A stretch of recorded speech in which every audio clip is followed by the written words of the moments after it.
Welcome back to Jedi Enclave. I am Daniel. I'm Chris. And this is the Jedi Enclave Presents. Now, this is Podcasting Podcast, which, first of all, has now over 4,000 followers on Facebook. Wow. Or not Facebook. Sorry, it's 15,000 on Facebook, 4,000 on YouTube. Oh, wow. Which for us is kind of a big deal because we put very little into growing that channel. That's like 3,990 more than I ever expected. One of the subscribers is 2 hours ago. Oh, good. Thanos. Excellent. Hi, Thanos. So what's up, Thanos? And David Lozano and Marcel. I shouldn't be saying these people's full names on the internet, probably. No, it's a terrible idea. Yeah. I can say Thanos. Get the fuck out of here, Fly. Spiders living in your basement are doing their jobs. Yeah, you saw one crawling around here, right? Yeah. We have a strict don't kill spiders rule here. Especially down here. In fact, over in my little workshop area, there's one that lives in my window. And if if there's a bug or something that I see crawling around, I'll just kind of toss him in there. Huh. Sure, she appreciates that. Yeah. So this is our weekly podcast about it's your own personal fucking rancor. It is a little bit. I should name him. Yeah. Okay. In the comments, possible names for my pet spider. Wild pet spider. It's not quite domesticated. It's not at all domesticated. What's the term between wild and domesticated? It's not feral, but it's a feral spider. This is our weekly podcast about Star Wars things, and then other things. And this week, there's not like a ton of Star Wars stuff happening anyway. We're in kind of a dry spell. Yeah, which will moisten up a little bit once we get closer to Skeleton Crew. We are talking today about Agatha All Along, the third episode of Agatha All Along. Rings of Power had a big fucking battle episode. Yeah, that was one of the similar to one of those gigantic set piece episodes of Game of Thrones that you love so much. Not quite as good. Yeah, but still fine. I enjoyed it. There are a couple Star Wars things that we'll talk about today. And if you could join us on Facebook, YouTube, Twitch, and Discord. All the links are there in the description here. Trying to inflate all of those numbers. Yes. I am still not allowed to consume alcohol until Monday. Okay. And so tonight we will be getting the band back together with Gremlin Squad and doing some Star Wars Battlefront 2 right after this at 7. First, we have to start off with some sad news, though. Dame Maggie Smith, fucking battle axe of the British stage and noted actor extraordinaire, has died at the age of 89. Which is a good run. Yeah, fucking. I hope I make it to 89 and was in as good spirits as she was. Mm-hmm. But she was born in 1934, before the war, which is just insane to me. Wild to think about how many world-altering events and just world changes. She was born before the color TV. Yeah. Before the transistor. Sounds reasonable. Well, yeah, because in the war they were using fucking vacuum tubes for computing. Yeah. So yeah, born before the transistor. Fucking crazy, man. She started her career in the 1950s on stage at the Oxford Playhouse. And we know her. She has tons of roles. I think everyone famously knows her as Professor McGonagall from the Harry Potter series, but also the Dowager Countess from Downton Abbey, Jean Brodie from the prime of Miss Jean Brodie and Miss Shepherd in The Lady in the Van. Has accolades out the wazoo. Fucking, she got a Tony, she's got Academy Awards, got BAFTAs, Golden Globes. She was made Dame Commander of the Order of the British Empire in 1990 by the late Queen Elizabeth the Second. I don't know. I think she was the second. So yeah, we're sorry to see such a legend go, but honestly, 89 years old, I think at that point you can say you won life. Yeah, you won the game, especially when you had a life that was as full as hers was. Yes. Yeah, she fucking also every interview I ever saw her in, she was hilarious, good spirited. Mm-hmm. I know that people that worked with her on Harry Potter fucking loved her. She and Alan Rickman were apparently very close friends as well. And yeah, I cannot imagine another person playing McGonagall in Harry Potter. She's just the perfect. She was also in Hook Fucking Steven Spielberg's Hook. Who is she? She plays the grandmother. Oh, which is funny because in that movie she was only in her 50s, and they had to make her up to be an old woman. Well, there's an entire conversation to be had there about how Hollywood treats women actors terribly, and you have to look like you're 18 or else you can't play anyone under 35. So we are talking. My partner and I were talking about this earlier today. Actually, we made the connection between Hook and Harry Potter. Because John Williams, who by the way is still alive, still composing, knock on wood for the moment, wrote both Hook and the first 3 Harry Potter films. Mm-hmm. His Hook score is a banger. Yeah, and there's a theme. There's a little theme that he wrote in Hook that sounds like this: bum bum ba bum bum. That's it. Yeah. Which later he would apparently expand on to make the whole Harry Potter theme, which is kind of neat. Which happens all the time. Composers quote themselves. Yeah. Especially when you're John. I like how we've made every person who's died in their 80s the last couple of weeks about John Williams. I think we're just really afraid that he's like not going to be around. But when you've been writing music since the 1951 or whatever. Yeah. Some bad news for Ubisoft. Oh, yes.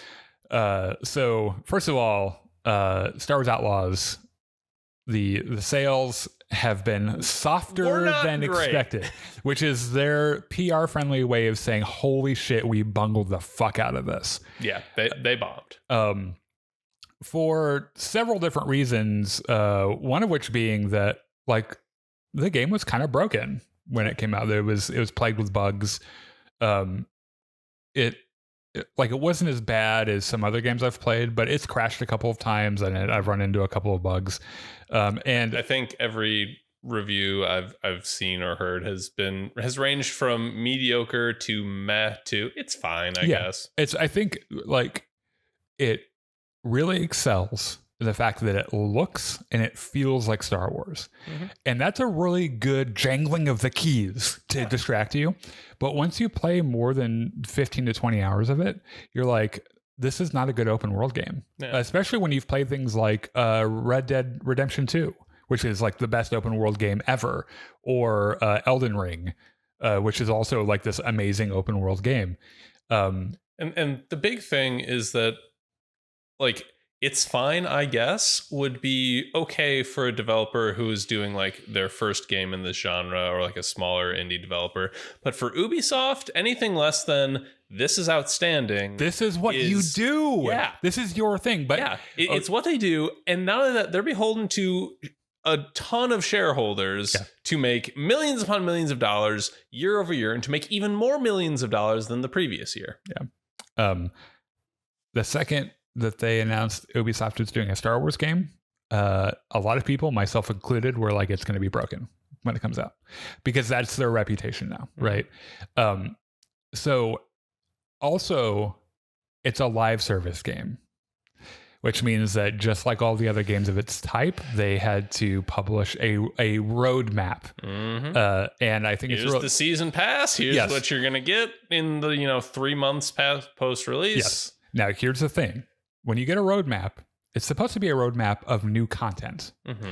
And this roadmap does have new content on it toward the back end. Mm-hmm. The front end of the roadmap of all the stuff they're giving us are bug fixes and game mechanic improvements.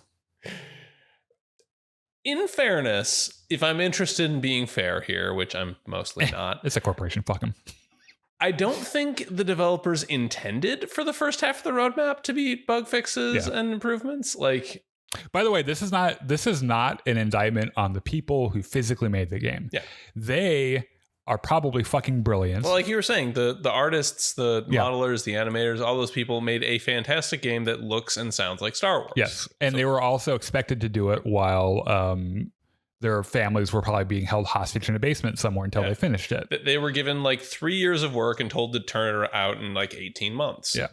And like there's no working under conditions like that. So I feel bad for those guys. So when we shit on Ubisoft, we're shitting on the people who run Ubisoft because those guys are the fucking worst. The money side of Ubisoft.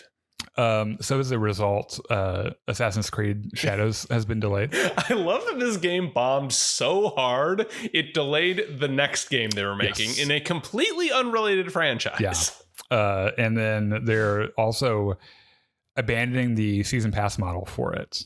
Good. Yeah, which is good. Fuck you for doing that. Yeah. That's like when you come out with a game, that should be the game. You know what a really good example of this is? Jedi Fallen Order, Jedi Survivor. Mm-hmm. You know what was really cool about Jedi Fallen Order is that game came out. It was a complete game, fun to play, felt and looked like Star Wars.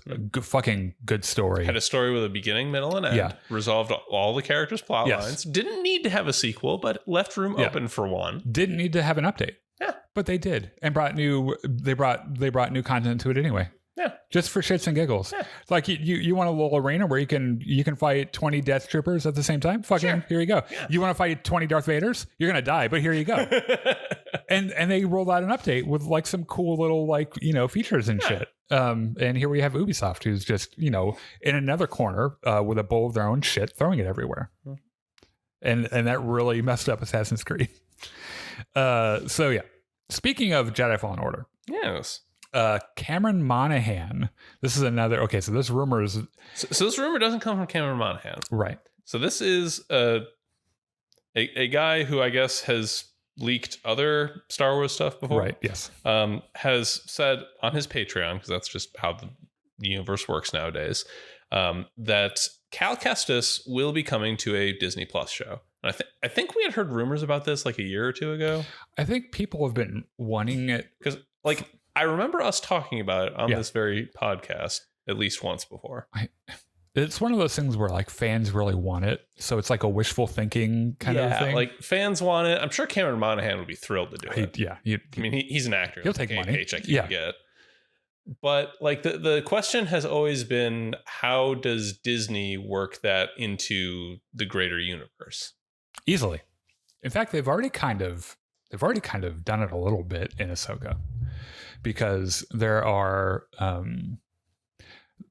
some mythos that they're laying down that they started in Jedi Fallen Order that they connected in Ahsoka. So in Jedi Fallen Order, you discover an ancient race of Force wielders called. Are they the ones with the giant ball puzzles? Yeah. And they're like 20 feet tall. Yeah, those guys. The Zepho. Right, yeah. And like when you find their shit across the universe, like somewhere they've built something, they have these like real distinctive runes and shit. It's a visual style for that race. Yeah. And that visual style was all over the fucking place in Ahsoka after they make the jump to Peridia. Like the building that like Thrawn's hanging out in. Yeah. Fucking that shit is all over. Like the Zepho stuff is like all over the place. So that itself could be them linking to the game and kind of setting it up a little bit. The question is, so we know for a fact they're doing a third Jedi game. Yes. And it's going to be the last one. And we don't know what's going to happen to Cal Kestis. I doubt they kill him just because that's not really what they do in Star Wars, Yeah. And post Return of the Jedi, he'd be in his 40s, which means he could show up in, I guess they're like the second season of Thrawn's back. It's all hands on deck. Cal Kestis, get out of that closet you were hiding. We got a blue guy. Yeah, we gotta go kill the blue guy. Yeah. They'll do an Avengers style like. How like in Avengers they've got all the heroes and they have the camera sweep and everyone's doing their own pose and shit. It's gonna be like fucking Mando and Cal Kestis and Ahsoka and Luke Skywalker and fucking Ezra and Sabine's in there. Yeah, somewhere. Sabine's gonna be in there. She's gonna be the one with the gun. And everyone's like, what the fuck are you gonna do with that? Boba Fett and Robo-Abs show up. Might as well. Yeah. Fucking bring everybody in. And you know what?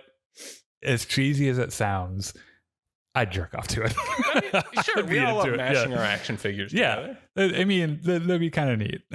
And it, like, I'm pretty sure that Cameron Monaghan likes Star Wars. I mean, like he's a fan. And there was I think it was the last Game Awards where he like just came out holding a lightsaber and saying, "Yeah, there's a new Jedi game. Suck it." Yeah. That's very much him. He's an interesting character, actually. So the interesting thing too is like if you're someone like Cameron Monaghan, who he's had some acting success before this. He was in a Showtime, I think, show called Shameless, and he was in that weird Batman show. I think he was in Gotham. He played the Joker. Yeah. But I could see it working. Yeah, but people like really know him from Shameless. He played a fan favorite part in that show. The question is if you're someone like Cameron Monaghan who kind of watches the world when new Star Wars stuff comes out, and then people's like how people treat Star Wars actors on social media. Yeah. Do you go, because when you're doing a video game character, it's not that big of a deal, right? I feel like, so number one, Cameron Monaghan is a white male, which is going to give him a leg up based on right. You got a little bit of armor against. Yeah, sure. Number two, he's already been in some pretty well-received Star Wars media. Like, nothing as mainstream as a Disney Plus show, but like, at least people like Jedi. Yeah. Sure. Like the people who are most likely to scream and bitch and moan already know who he is. Yeah. So, and they were fine not having a character creation platform on those games because he was white. This is true. Yeah. So he's a white dude. So that was fine. So yeah, it's one of those things where if I were Cameron Monaghan, I'd be like, okay, so yeah, I'm white. I'd probably do pretty well. But the point of comparison I would make is with Adam Driver, who I don't think was ever harassed for being in Star Wars. I wouldn't harass Adam Driver. And most people will agree was probably the best part of the movies he was in. Yeah. Yeah, I also love Daisy Ridley as well. I think she did great. But that's like one of those things where like, if you go and try to bully him on social media, Adam Driver's going to come to your house and probably beat you with a snow sled or something. Yeah. Like, and while I don't think Cameron Monaghan would go quite that far, like, I don't know, he's pretty spicy. Well, the point is, I don't think he has as much to worry about harassment as other actors who have been in Star Wars recently. Yeah, like, and stop harassing people. Yeah. Jesus Christ, Star Wars fans are the worst. Like that's how we know, by the way. And we get a little bit of this every week on comments and shit on social media because we're at $1 now over the years how many times we've been called soy boys or people think that we're gay together, which is funny because like I'm gay but you're not, and like I happen to know that it like you have been very outly and loudly gay on this channel since the very beginning. But what people also don't understand is that like I don't think you would care if people saw you as gay. Like it like it wouldn't really affect you very much. So it's like, who are you trying to own here? Because it does not affect us the way you think projection. It does. It's every conservative accusation, as we know for a fact, scientifically proven, is a confession. Yes. It's that you personally, not the people who are nice out there, but the people who are not the cool ones. Yeah. Not the OGs. The shitty ones. Yeah. You personally are so insecure in your masculinity and your identity that you think insulting other people makes you feel more secure. Yeah. And these are the guys that harass actors on Instagram and shit. And it's like, that's how we know we're on the right side. It's like you are so profoundly unhappy with your own existence that you feel the need to go out and ruin other people's days. Yeah. Your thing is hating something. Yeah. That's your thing. And it doesn't need to be that way. Yeah. You can just not do that. Yeah. And you'll probably be happier for it. Yeah. Yeah. You can not be a cock. Yeah. Don't be a cock. That's our lesson on today's episode. So yeah, Cameron Monaghan, would love to see him in live action. Fucking that'd be cool. Did you see the Last of Us trailer? Yes. I think I talked to you about it yesterday. I think it came out like 2 days ago. Still not sure on a release date. I think it's nebulous, like somewhere 2025. Next year, probably. They've got enough footage apparently together for a good trailer. And it looks like The Last of Us.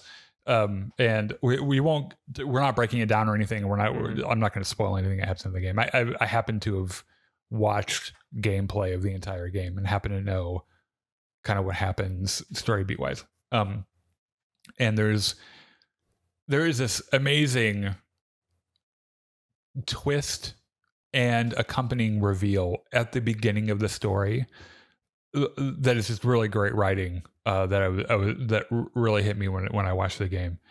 But I was also really happy that Jeffrey Wright, who plays his character in the game, is coming over to live action to play the same character. Oh, cool. Who's the head of this like local militia, and he's a bad guy, which is really cool. And then there are other things that they explore in the second game that are kind of neat. Like there's a faction called the Seraphites, who are these like religious crazies, and they all follow the prophet, and one of them is trans, and well, they don't like that. So hopefully they bring that over as well. And I would love to see the people like, oh, they just stick to the fucking game, and it's like, well, this is actually in the game. We got a stick to the game, but not that part. Yeah, not only the parts I said. We now know who's playing Abby, who is one of the main characters of the second game. Is enormously consequential. I'm gonna look her up real quick. Because I saw this was the first media that we've seen. Caitlin Deaver playing Abby. Okay. This is the first piece of media where we see Abby, and people who have seen the game realize how important she is to the story and how everything kind of goes down there. Of course, Pedro Pascal reprising his role with Bella Ramsey, which, I mean, the two of them are fucking, amazing. Brilliant. So, yeah. It's not like the first season wasn't amazing on its own. So if they can create one episode in the second season that is a half as good as the Bill and what's it called? What's his name? In the first season, I'll be on board for it. Yeah. Real quick before we go on. God, Nick Offerman's a good actor. Yeah. Chris says, "May the force be with you, Daniel and Chris. I hope you're both having a good night. Thank you for your awesome Star Wars content. Not tonight though, so much. Not so much Star Wars content tonight. We're all out of Star Wars. Sorry. Yeah. Did you see Adam Driver do the undercover boss skit? Oh, from like a few years ago, right? Oh yeah. Where he's Kyle he's like a radar technician guy, right? Yeah. Yeah. It's fucking hilarious. I got the same shirt as Chris. Oh, Captain America shirt. Yeah. It's a good shirt. Where'd you get it? Sears, I think. I don't know. It was a long time ago. Sears still sells. Sears is a thing that still happens. Yeah, somehow. Didn't know that. I thought it was like a Kmart thing where like those don't exist unless they're in Australia. I think there's some weird thing. Yeah. All right, let's get into some media that happened this week. Okay, so we will be talking about the Penguin. Okay. But for some reason, and I don't understand why, they did the premiere on a Thursday. Yes, which is great because we can watch it and talk about it 2 days later. Yeah. But the next episode is not this previous Sunday, but tomorrow. The Sunday after the Sunday after. Yeah. So they're like, what would happen if we do the premiere and then don't do the second episode 7 days later? We'll do it like 11 days or 10 days later or whatever. So when we talk about Penguin, by the time you see the recorded version of this on YouTube, which you should go subscribe, that episode will have already happened, and the next one, I think. Probably. So we'll be an episode behind, but we'll still talk about it. So if you're interested in our opinion about it, you can go and see that. However, two other fucking banger shows, in my opinion, happening. The first one we're talking about is Agatha All Along, which had its third episode on, it's a Wednesday show, right? Yep. I think it's a Disney Plus thing. They're like, all of our big shit's going to happen on Wednesdays. So spoiler-free impressions, thoughts, theories, feelings. So I don't think I mentioned it last time, and that was a huge omission on my part. Agatha's coat is so good.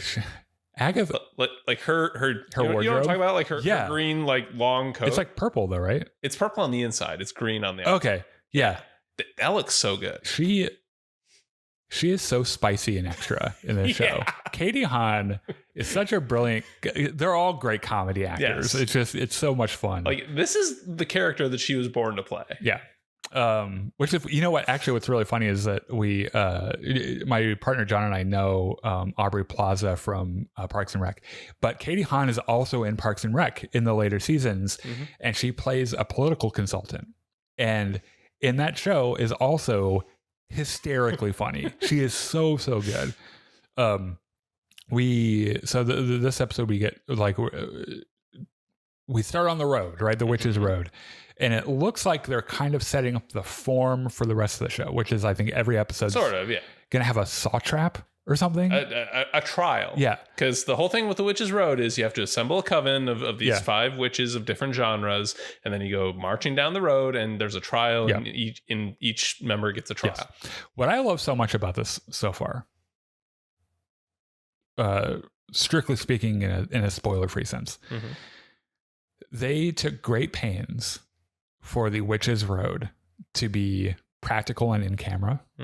They used miniatures. There's a house where most of the episode happens. That's a miniature, and they're clearly on a soundstage. And like, it looks good. Yes, it is supposed to feel like the Wizard of Oz with the road and everything. It pulls that off very well. Yeah. The whole witchy Wizard of Oz thing. And the thing is, like, I haven't heard I haven't listened to, certainly, any complaints about the effects and things, because there isn't a ton of CGI going on. Yeah. There's no one's shooting lasers at each other or anything. I'm sure that'll happen later, but of course, that'll be the last episode. We rewatched WandaVision to prepare for this, and it's funny how most of that show is just inventive, interesting, fun, weird shit. And then the last episode is reduced down to... It's like, well, shit, we're Marvel. I guess we have to have... shooting lasers. Flying around, shooting lasers at each other. None of that so far, which I'm really happy about. The acting performances are just hysterical. They're so good. Yeah. And I like the premise, too. I think the premise is a lot of fun. So let's get into spoilers. Okay. So as I said, we're marching down the road. Yes. I guess the purple bricked road, whatever purple leaves. I don't know. Whatever color the fucking leaves are. Yeah. Whatever. We get like a primer on how the road works, right? They're all there to regain something that they lost. So like Lilla, who's played by Patti LuPone, wants to get her divination skills back because apparently she lost them. Alice, who is the Paul Blart Mall cop, wants to figure out what happened to her mom because her mom mysteriously died. Jennifer, who... Potions lady? Yes. Has had her magic bound. Yep. What the fuck does that mean? I have no idea. We get hints later on. Yeah. And Teen, which... Katie Hahn just refers to him as Teen the whole time. It's really funny. But that's just his name now. I think he's just happy to be there and like trying to learn as much as he can from Agatha. Some more weird shit with him, by the way, in this episode where like we're trying to figure out what his whole thing. We'll get there. But like she goes around to Sharon and she's like, where did she go? Yeah. Because like earlier, Sharon was like, this is a kidnapping. I'm calling the police. Yeah. Oh, wait, I don't have any cell service. Of course not. Yeah. You wouldn't expect phones to work on the Witch's Road. So Sharon has just kind of wandered away and is sitting down to take a rest. And like her purse starts getting swallowed up by the mud. She's like, nope. That's Versace. I paid a lot of money for that. Give it back. And then she gets sucked in. And I like the running gag where Agatha can't remember what her name is. Or she keeps calling her by the WandaVision name. Yeah. And like it's Sharon. Yeah. And like everyone else like starts calling her Mrs. Hart, but gradually starts to realize, oh, her name is Sharon. Let's call her Sharon. Agatha does not. Nope. And I don't know if it's because Agatha doesn't give a shit. It's either she doesn't give a shit or the residual power from Wanda's spell maybe is still like messing with her head a little bit. Possible. It's probably that Sharon isn't a witch. And is inconsequential to her. Yeah. She's like, you literally do not matter. You're just a regular person. You're a muggle. Yeah. Who the fuck cares? Yeah. So they arrive at a beach house. Yes. Beautiful fucking, I don't know, country club out on the fucking water, like on the beach. Yeah. And when they walk in, I love this detail. Everyone's clothes like change, and they are in the most pretentious like preppy white suburbanite. I think one of them makes a joke about how it's a house that you drink your tea with both hands. And like Joe Locke's got this adorable fucking sweater on and shit, Another detail I like, when they get inside and close the door, like Agatha reaches for the door handle, but there isn't a door handle on the inside. Yeah. Yeah. They don't need one. You're here forever. Yeah, you're staying here.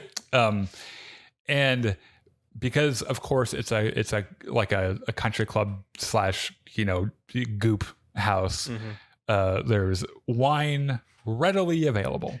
And like a little instruction card saying, "Hey, here's your test. Drink the wine." Yeah. Yeah, it's a little riddle, I think. It's a riddle. Yeah. Like my values and my age or whatever the fuck. Yeah. The answer is wine. And Sharon's like, "Ooh, wine. Let's pop this open." Oh, by the way, we're spoiling this. Yes. If you haven't figured it out, I'm so sorry. I think we said that. Yeah. But so they all drink it. And of course, because Agatha is a sneaky bitch. The detail I like the most. So Sharon pours herself. This woman is like, it's like she's like, the one thing that could make this better for me is if just there was a bottle of wine. I just want to be drunk. Yeah. So she chugs her first glass, says, "Look, I've had a hard day. Don't judge me." Pours another one. Pours the rest of the bottle in there and keeps drinking that. Fucking, she's ready to not care about any of this anymore. Everyone else is drinking except Agatha, who dumps hers into a potted plant or something. Because so I think this is kind of her character arc, right? She starts off very much in it for herself, and she cares about getting her power back, and she'll use anyone she needs to make that happen. The rest are just convenient tools. Do you think that probably at the end of this, that will change quite a bit, and Agatha will have found her coven? Maybe. And she'll be a little less selfish. I mean, she has a lot of work to do to overcome the various things that are in her past. Yeah, one in particular that we're going to talk about here in a second. But I think that's kind of that's what they're making her. I mean, she was a likable character in WandaVision. She was entertaining. Yeah. I don't know that I'd call her likable. I found her very hilarious and likable. Like I'd hang out with her. Even after it was revealed that she killed the dog. Yeah, but the dog's not real, is it? It's a fucking abstraction from Wanda's mind, and it's like, Wanda, I get it. Your boyfriend died or whatever the fuck, and you created this whole thing. Fine, go to therapy. But here's Agatha, who's like, here's this weird thing that I sense. I'm gonna live here and see what happens. Like that's like, to me, I was like, okay, I kind of like her. I'm kidding about the Wanda thing, by the way. That is terribly traumatic. Yeah. And that that theme from WandaVision about trauma and dealing with it and shit. One of the things that I forgot how hard it hit the second time watching it was during a flashback when she has a conversation with Vision, who said, what is grief if not love persevering? And it's like, damn, who the fuck wrote this? Like, holy shit. Yeah. Also, at the end of that show, White Vision just fucks off. Yeah. And we never hear from him again. We still haven't. And I would like to know now what White Vision's up to. So, okay. I wasn't sure what this was, but all of a sudden, everyone except for Agatha, because she didn't drink the wine, have these puffy fucking faces. Yeah, just huge bloated faces. I thought it was like a Botox infection, plastic surgery gone bad kind of a thing, like a gag or something. It was a gag, but it turns out it was also an incredibly deadly poison. It's a symptom of a poison. Yeah. Right. And I thought it was really funny that everyone's freaking out about their faces, which, by the way, Joe Locke didn't drink any because he's underage. Yes. He tries to. And did you notice everyone says no? No. But Agatha, as soon as he says, "Oh, can I have some?" She's like, "Yeah." Absolutely. Yeah. So Joe. Agatha is the cool aunt. Oh, yeah. Yeah. So I love how Patti LuPone is like, I don't know, I kind of like it. Everything, by the way, everything Patti LuPone says is just fucking gold. So this is when they realized Agatha didn't drink any. Because her face is fine. Yeah. I like how she tries to hide it at first. Yeah. Like she tries to cover her face and she's like, oh no, my face. Yeah. And then like it's magic, so like her glass fills back up with wine, and they're like, "You gotta drink this." And she's like, "I'm not gonna drink it." And Jolok's like, "Fine, I'm gonna drink it." She's like, "No, I'll drink it." Yeah, which I thought was interesting that she didn't want him to drink it because especially when you were like, "Yeah, you can have some," before she knew the effects, but after knowing the effects, won't let him drink it. I think that maybe there's something going on with his character For we'll talk about the leading theory once we get there. So Potions Lady is like, okay, wait a minute. Can we just start calling her Snape? Okay. Like the Snape of the group? Yes. Yeah. So Mrs. Snape is like, wait a minute. I know what's going on. Bald Snape. Yeah. Yes. Except she's not bald here. She has hair going on. Because of the townhouse? Or? Yes, because of the townhouse. Did she not start off bald, or am I just making that up? I think it was like a very close She got trim. like really like short hair. Yeah. Not like what's her name in Doctor Strange, the ancient one. Yeah. She wasn't like that bald, but okay. it was very, very short. Yeah. Anyway. She's like, okay, anyway, I know what this is. It's this very specific poison. She deduces it because of how quickly the swelling goes down. Yeah, swelling goes down and like you're all gonna hallucinate, but it's fine. I just need this list of ingredients. Go. This list of ingredients. It's a list of mundane things. Yes. But she presents them in such an extra fucking over the top way. Yeah. What is it? The corpse of a 30 million year old body, or the remains of a 30 million year old body, or whatever. Petroleum. Yeah. Or the guts of a something insect. You harmonious or something. Yeah, which is just like honey. Yeah, honey from a bee. Eye of Newt, which is actually just this herb. Mustard seed, yeah. Apparently, I have Eye of Newt in my fucking cabinet upstairs. I had no idea. So everyone goes out to get their stuff, and as it happens, they all start hallucinating. They start tripping balls. Yeah. Fucking. So Jen sees a sadistic doctor who tries to drown her. Who calls her an inconvenient woman, I think. Yeah. Or something. My gut is that this has something to do with her magic being bound. But sure, that guy. Yeah. But I don't know. We don't know enough. Yeah, I'm interested to know because we're going to learn more about all this shit later. I bet, and I'm interested to know what the whole thing's happening there. So Patty LuPone gets a vision of what I think her is teacher. Supposed to be her teacher. Her teacher. I think she calls her Maestra or something. Yeah. Okay. But there was also a like. By the way, Patty LuPone's character is like 400 years old. Yeah, which I think is really cool. Yeah, because like she sees this vision of like a girl in a Renaissance era dress, except she's also like dead and rotting and stuff. Alice sees a vision of her mother when she found out that the grandmother had died, and she was like flicking this lighter and just ominously, obviously in a bad mental state. Yeah, the stuff thing about that is that like she talks about how all the women in her, I guess, in her family have a blood curse.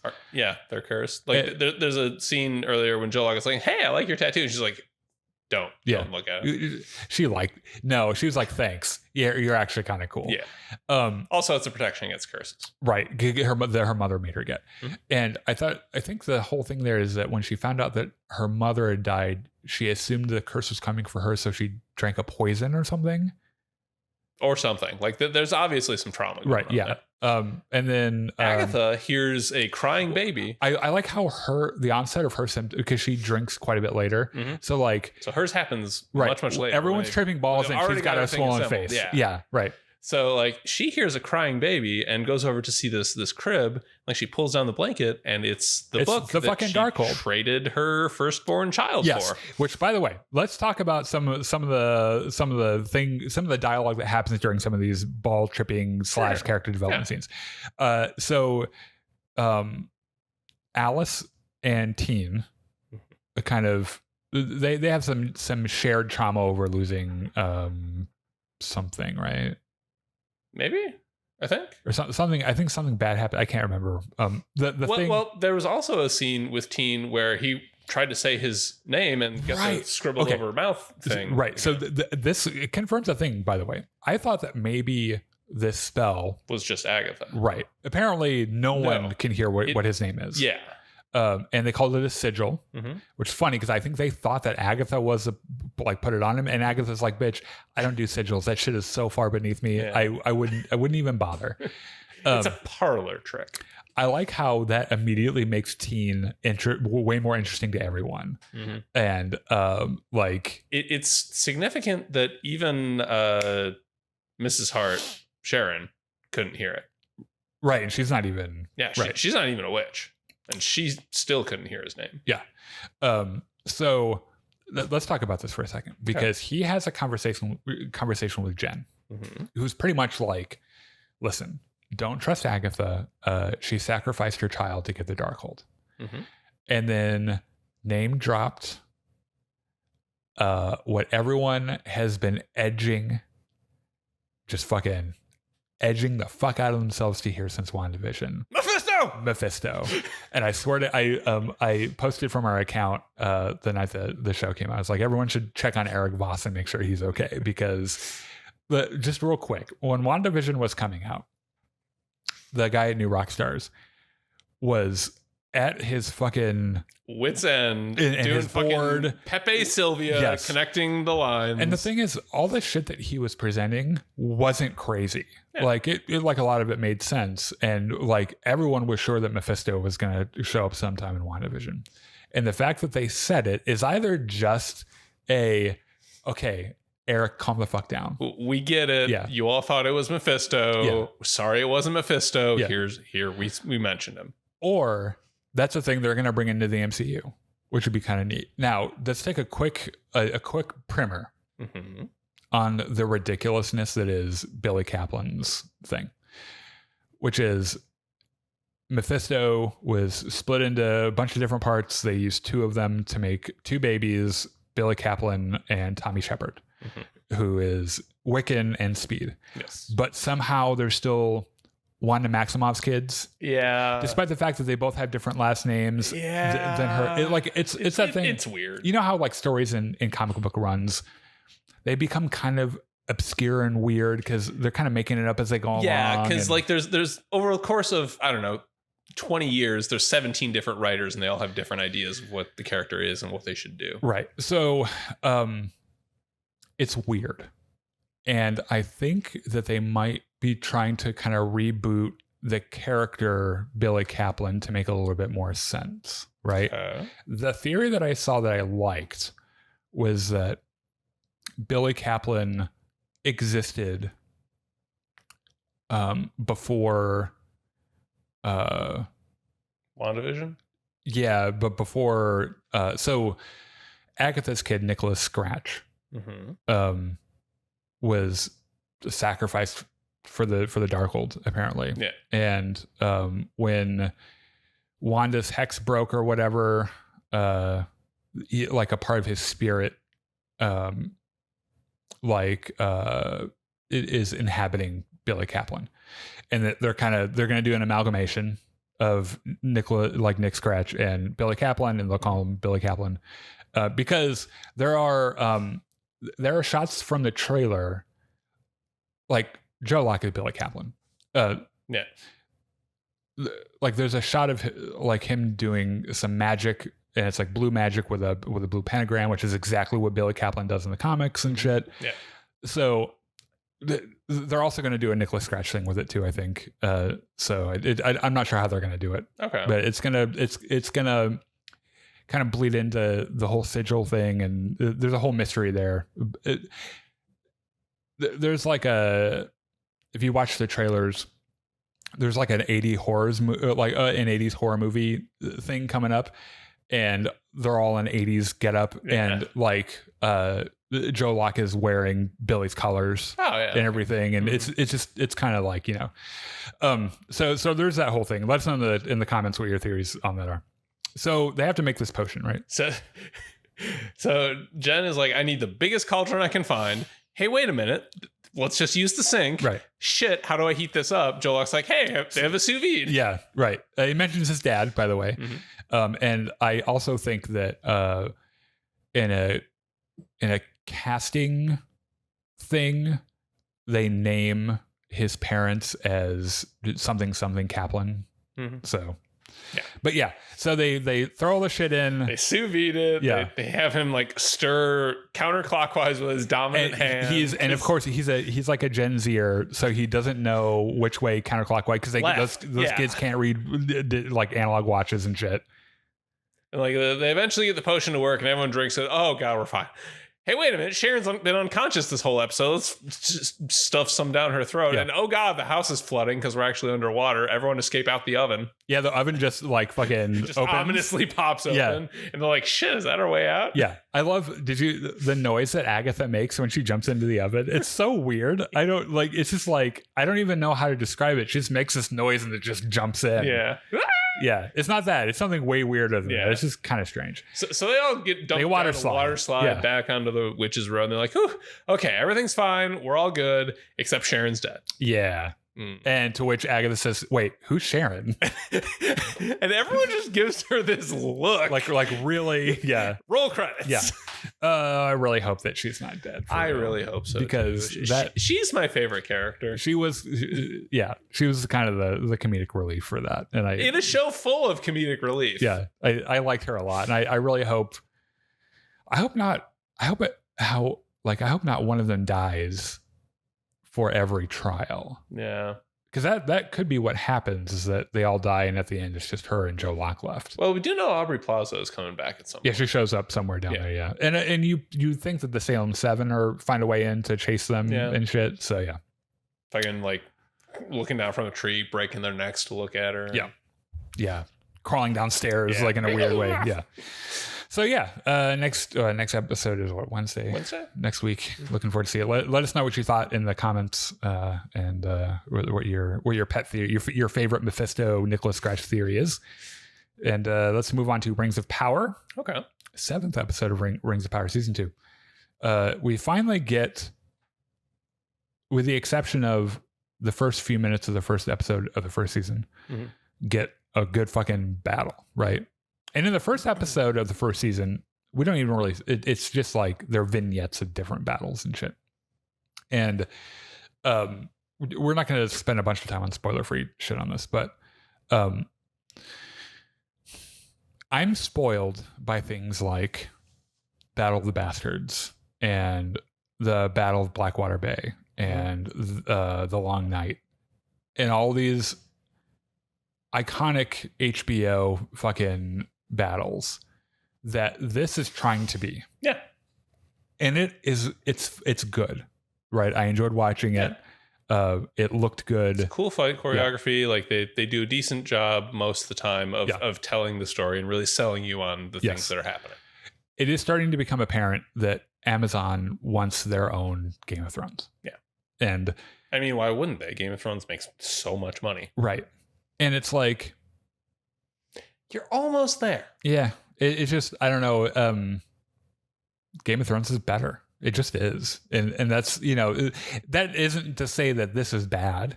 It's also not a commentary on the source material. We're talking just about the shows here. Right. So yeah, it's one of those things where I was like, oh, okay, this is where they're trying to be like Game of Thrones. That being said, what was in it, I was with it the whole time. I was like, damn, this is a lot of fun. And so let's get into spoilers. Before we do, I just want to make a tiny non-spoiler thing. Yeah. I happened to get curious and bored and did a tiny bit of research. Obviously, Rings of Power is not following the exact established Tolkien canon, but there are certain events that happen in both. And it amuses me how much they're compressing the timeline. Because in Tolkien, like, Celebrimbor starts making the rings at like year 1200 of the Second Age, and then Sauron makes the One Ring like 500 years after that, implying that it took literal centuries to make all the rings. Where he does it in like a couple weeks. Yeah. Yeah. And then like the final battle where the last alliance of elves and men, where Sauron gets his finger cut off and loses the ring, that happens it's like 2200 years after the rings started getting made. So they're compressing like 2400 years of history into like a month. Some of those time scales don't translate to film. Yes. It's like in Fellowship of the Ring. Like when Gandalf goes off to research, he's gone for like decades, right? It's a couple of years at least. No, it's way longer than a couple of years. Like he's gone for a long time. Yeah, and like the actual War of the Ring lasts like 2 years, I think. Yeah, and in the films it's just a couple weeks. Yeah, hiking. Yeah, they go to the Prancing Pony and like that's all the time Gandalf needs. Yeah. So yeah, those time scales are kind of hard to Just basically, if they were following anything resembling the old canon timeline, like Isildur shouldn't even be alive yet. But oh, really? Yeah, because he's just normal. He's not even in this episode, is he? No, he hasn't been for a while, honestly. Yeah. Wait. Oh yeah, he was in that. He's in the horse spider episode. Yeah. What's his dad's name? That's who I thought you were. Elendir, I think. Yeah, he's not. Yeah, he's not in this either. Yeah, no. We are focusing entirely on the siege of Eregion. Yes, Elf Town. So they like.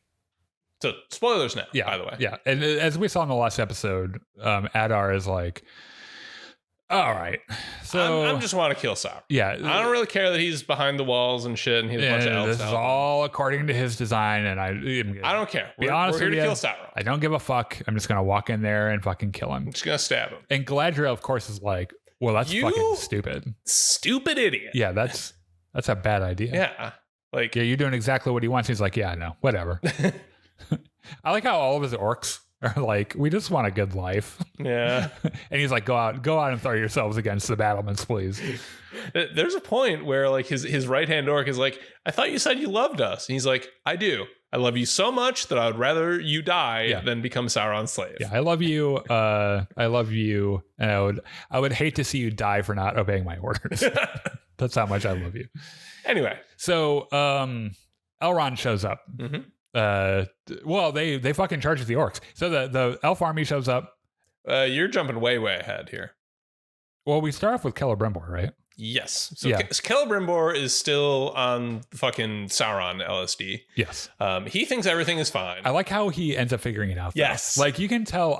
So he's working on his rings, and he's little mouse is scurrying around and doing cute things. I appreciate that Celebrimbor has an analytical scientific mind, despite the fact that his art analytical as an elf can be, right, which I get that like a lot of it's like magic and it's like, oh, it worked out, yay. But like there's a part of him obviously that notices things, makes observations and takes notes and remembers. Right.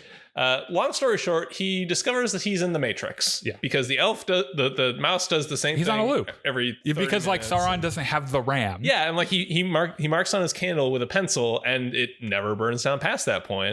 And eventually Sauron comes in and says, hey, how the rings are going. And Celebrimbor's like, what the fuck did you do to me? Yeah. See that mouse? He's going to do a fucking flip in just a minute. Yeah. Mouse does a flip.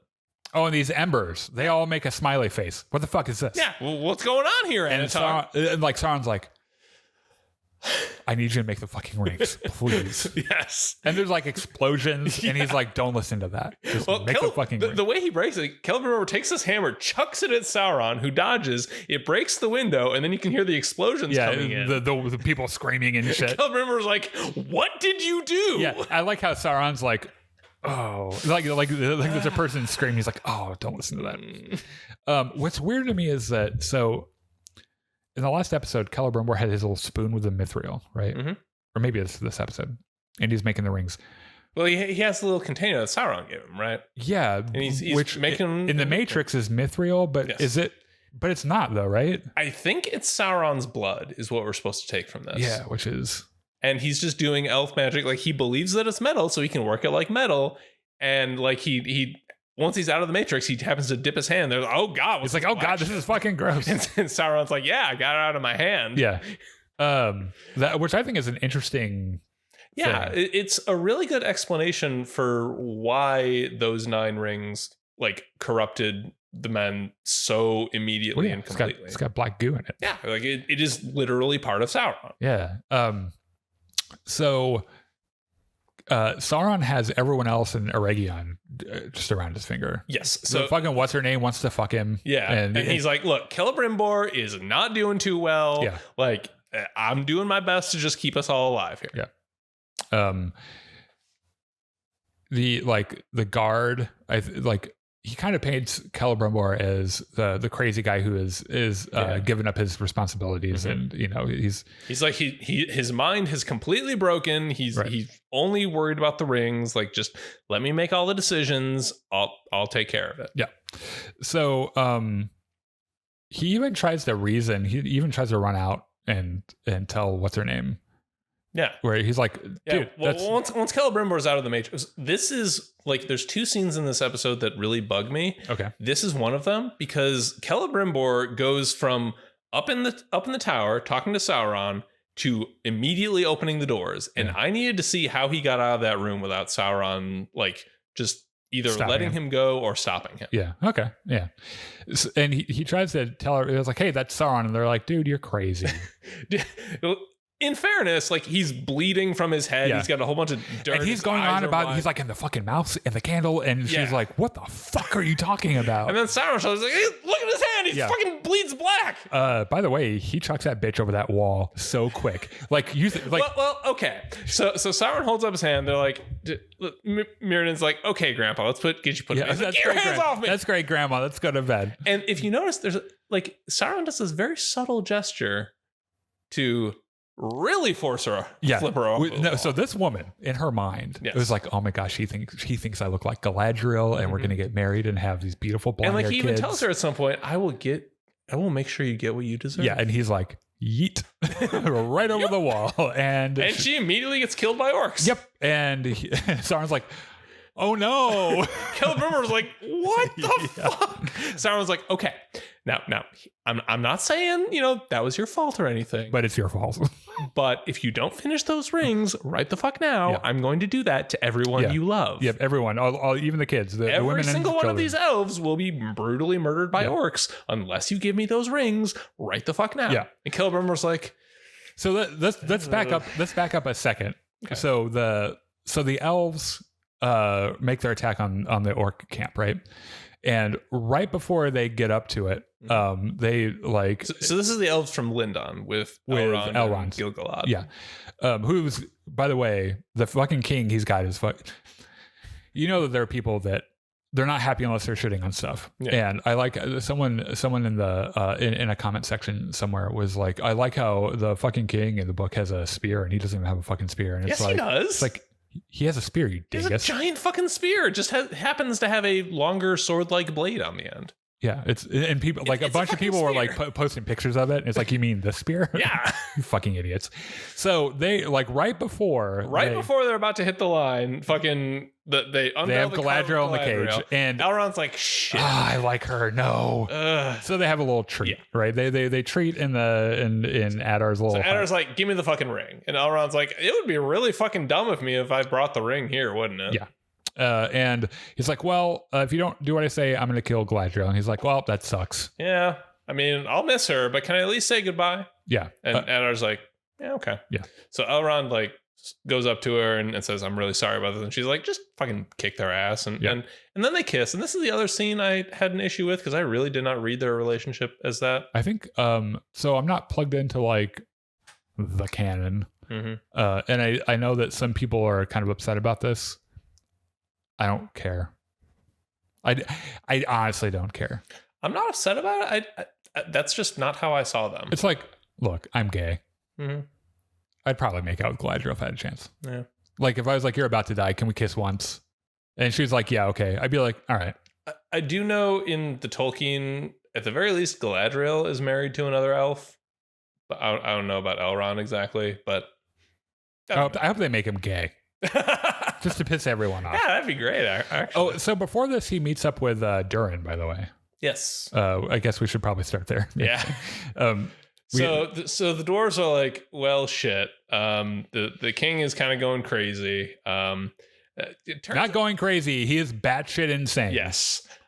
He just wants all the mithril, and if we get that, the mountain might collapse or a Balrog might eat us. So let's just not say we did. So Durin, so Elrond shows up, explains to him what's happening. Durin pledges his axe. He's like, I'll fucking help you. He's like, I'm gonna do a mutiny against my dad. Mm-hmm. They get everyone together. Durin gives a fucking killer speech. Yeah, it's fucking good. Elrond is expecting his whole battle plan is we're going to go attack the orcs, and then at first light of the next day, we just have to hold out for a day, and the dwarves will come in and save the day. And those guys are fucking. And like everyone who's seen the Two Towers is like, oh yeah, I know this. It's like fucking Gandalf. Gandalf with a Rohirrim. Yes. So the last minute, as they're about to march out the fucking door, they're like, Okay. So the king kind of went even more crazy and started attacking people with an axe. Durin, can you like help us with this? Because he's kind of scary. Like if you guys go, when you come back, Khazad-dûm will not be. There might not be a mountain. Yeah. And he's like, well, Durin's fuck. well, shit. Okay. And Elrond places so much of his faith in this. This is a really cool scene, by the way, because like the camera pulls back from this, and then it's Sauron like with his eyes closed, implying that like he's doing this. Yeah. Because like he was in that mountain just this past episode and presumably talked to some people and wormed his way into some and the ring too. Yeah. I mean, this is how he made sure the dwarves aren't involved. So they go to battle. It's fucking cool. Yeah. It's always great to see elves fight. Yeah. Oh yeah, they're so pretty. Yeah. Fuck those guys. They're so pretty. They're pretty and they do all these cool spins and shit. They're fucking cool. The orcs have this siege engine that's going to break through the wall and shit. So my favorite part of this, so they're shooting a whole bunch of rocks and fire and shit over the walls with the catapults, and that stops.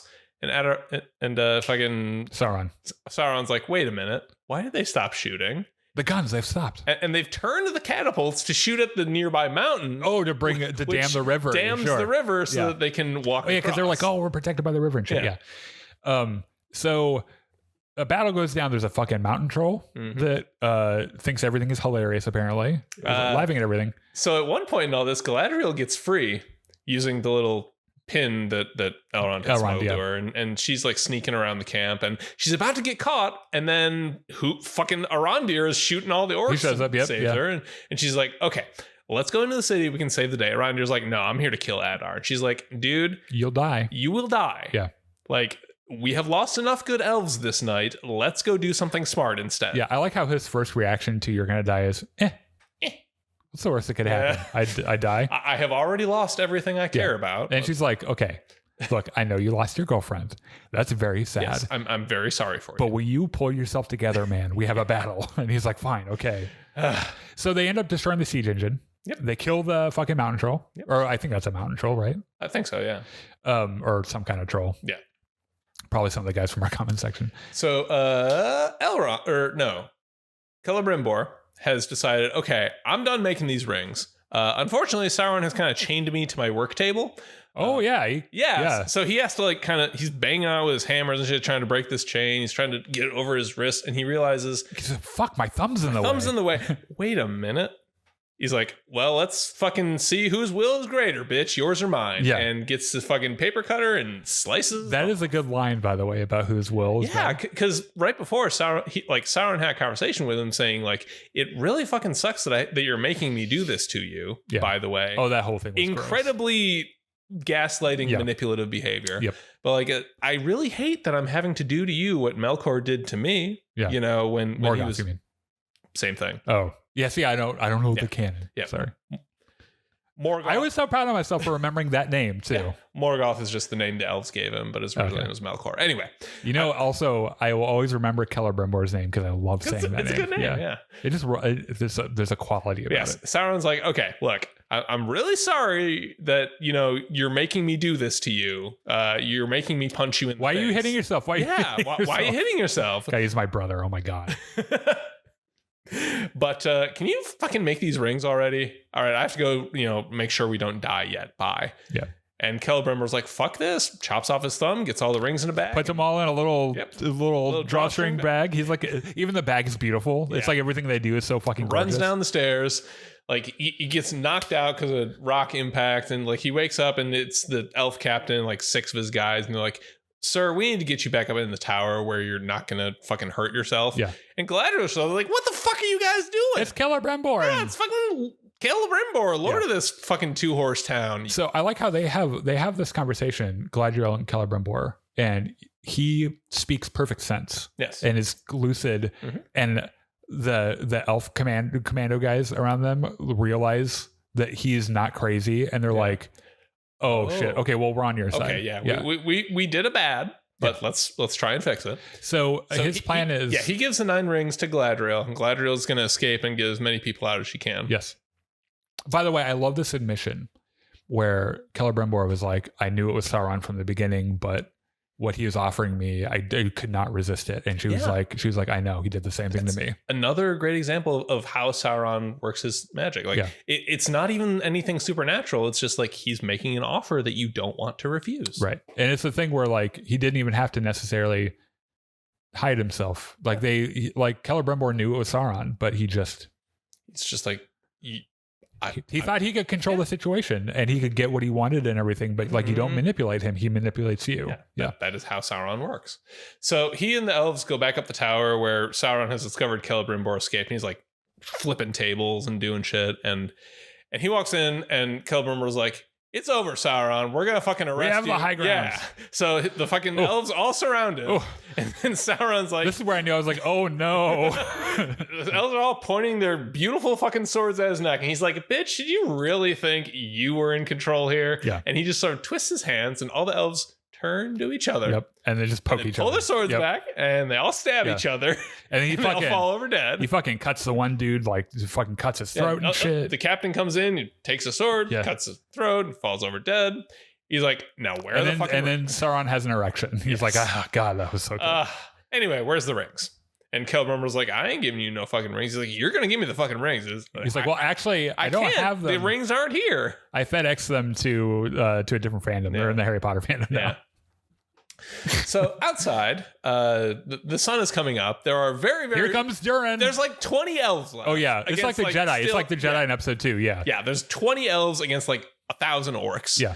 The sun's coming up, and Elrond's like, Durin's going to be here. Adar is now in the field as well. Yes. They've started marching through, and he's got his big, scary fucking sword and shit. There's a really nice, cool sequence where, like, Adar is telling his fucking right-hand orc, get them all ready, we're going to go fucking kill them all. And the right-hand orc is like, not totally feeling it anymore. Yeah. Like he's kind of lagging back and thinking like, maybe starting to think that his fanaticism was misplaced. There are some wheels turning here, and I would not be surprised if Adar gets stabbed in the back by that orc. Yeah. It would be very poetic, actually. Yeah. Given that that's what he did to Sauron. Yep. Yeah. So you think he'll do it with the fucking head thing? No, I think he'll just show behind him with it and be like, ha! Orcs are not usually. They're not that poetic. Yeah. He'll just fight. He'll use a stick. Anyway, so the messenger Elrond sent off to Durin shows up, and is like, Elrond's like, hey, it's Durin. They're gonna save the day. And then the messenger comes down all by himself, and Elrond's like, what the fuck? Where's Durin? He can't make it. Well, shit. Yeah. So the elves fucking form ranks, and I like how the king looks at him and he's like, dude, I fucking told you. The last stand time. But here we are. And he resigns himself like the dude's like, there's a reason this dude is king, and he's like, you know what? Fuck it. And I think Adar gets the ring from so Adar's coming down, like Arondir sees him and goes right for him and gets his ass whooped. Yeah. Adar fucking kills him. It's not even close. Is he dead? I think so. He got stabbed a couple times. Yeah, or he's an elf. I think he's dead. He might pretty himself alive again. I don't know. Maybe. But eventually Elrond... That big tree fucking armor he had probably protected him.